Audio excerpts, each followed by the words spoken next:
What's up, madlang people? Trending online ang guesting nila Kapuso Bitoy, Michael V at Manilyn Reynes sa It's Showtime.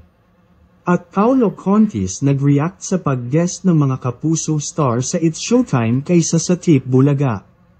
Kung gusto mo ng mga bagong balita at update ay tumutok lang sa ating channel at huwag kalimutang mag-subscribe.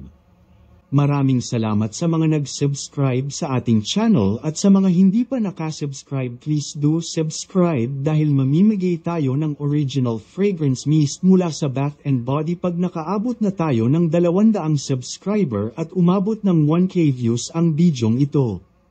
Tumutok lang sa ating channel at e-comment ang inyong pangalan at contact number baka kayo ang unang manalo. Maraming salamat po.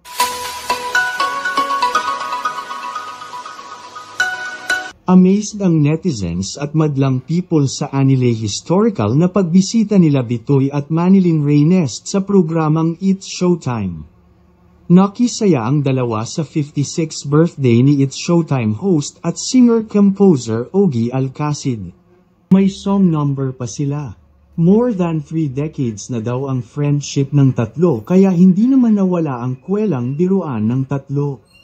Kinagiliwan din ang paghaharap nila Bitoy at Vice Ganda. Biro pa nga ng ilang netizens na sana magkakalab ang dalawa na tinawag nilang comedy icon. Samantala, Paolo Contis nagbigay na ng reaction sa pag-guest ng mga Kapuso star sa It's Showtime kaysa sa kanilang programa sa Tape Bulaga. Ito ang nabanggit ni Paolo Contis.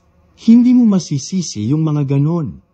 Kasi syempre, personal nilang desisyon yun, sabi ni Paolo.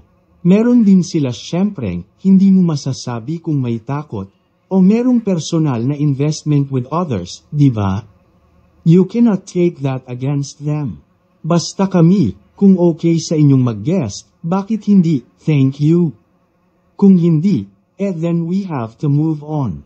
We cannot take it against them. Ano naman yun? Hindi kasi normal yung naging circumstance nung buong pangyayari. So, hindi mo sila masisisi. Kung gusto mo ng mga bagong balita at update ay tumutok lang sa ating channel at huwag kalimutang mag-subscribe.